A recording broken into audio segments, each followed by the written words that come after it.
I've been asked to speak about Serena Schwartfeger and her particular problem. And bear in mind that I'm not a university immunologist, but a board-certified community hematologist, oncologist. And I know Serena because I give her every 3-week infusions of immunoglobulin, and that's antibodies, and that helps keep her from dying from recurrent bacterial and viral infections. You see, Serena, while she's really young and should have a very vibrant immune system, has mostly a vibrant immune system. She has neutrophils, she has red cells, platelets, but she doesn't make a certain kind of an antibody called IgA. And she doesn't have natural killer cells. The reason this happened is because she was born with a congenital defect in a mutation where that part of the immune system did not develop. This is a rare condition. There's a whole handful of rare conditions like it that each one has specific immune deficiencies. The common denominator is that without replacement therapy, these children and now young adults would die. What's needed is to reconstitute a new immune system, which 20 years ago was unheard of.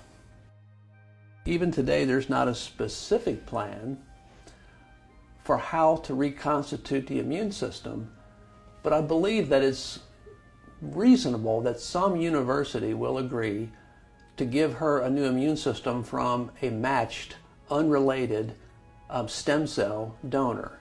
So she would have to have stem cells donated by somebody with HLA-compatible stem cells. That means that a university has to perform it. You have to stay there for anywhere from 3 to 6 months. It requires a dose of chemotherapy to erase the old immune system, and then they infuse the new stem cells and let them begin their maturation process, which can take up to a year. The reason to do it when you're young is because you have a better chance of having a graft that works.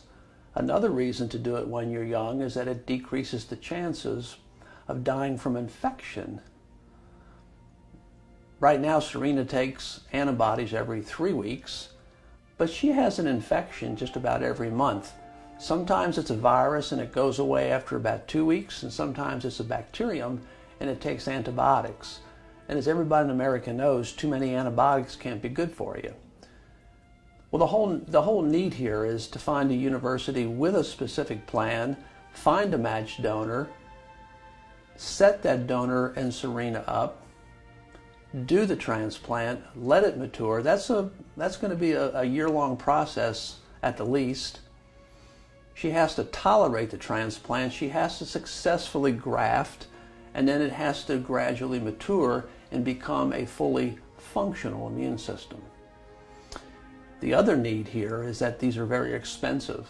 These can be anywhere from $250,000 to $1 million when you count up to 6 months of things that are necessary.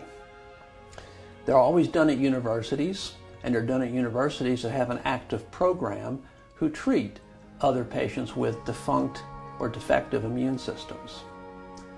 Why is it important? Well, just imagine that you're 17 or 18 years old and you really can't go into crowds. You have to go to your prom wearing a mask. Those are things that all of us wouldn't want to have to adjust to. She can't even go to college because if you drop out of college because of illness, if you take long delays, you'll lose your scholarship or you'll be disbanded. She really can't even go to college until she has her immune system reconstituted. It's kind of important because she's very bright. She currently is home educated by and large, self-educated, but that doesn't suffice. She really needs a college education. Well, gosh, she's 17 or 18. She's a very pretty girl. You would think that someday she might even want a family. How would she do that with her immune deficiency? There's a big, big need then to do this transplant. It's going to take the insurance company to be agreeable. It's going to take funds on the side, out-of-pocket money. Some insurance companies have copay requirements of 20%.